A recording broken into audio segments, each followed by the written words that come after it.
The MVP race is really interesting to me this year because of the uncertainty. The uncertainty, of course, of injury, which is always there, but the uncertainty of not just the individual players' health related to COVID, but more importantly, how his team is in terms of the number of players in protocols.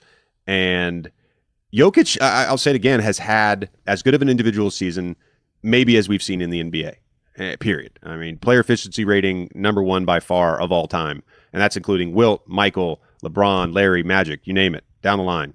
Best ever. And he's somehow, scrapped his way to basically a 500 mark.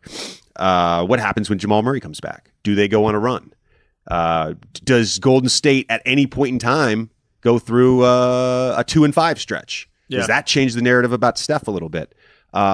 Giannis from day one has been phenomenal, and I still think he has a legitimate shot to win his third MVP.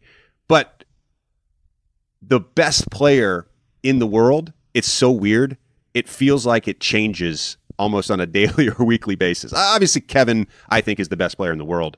But in terms of who is playing the best across the league, at times it's been Steph. At times it's been Giannis. At times it's been Jokic. And so monitoring the health of team wide for these players is really, I think, going to help determine who ultimately wins MVP. It'll be factored into that narrative, which again, we voters don't just vote on stats; they vote on the narrative about a team.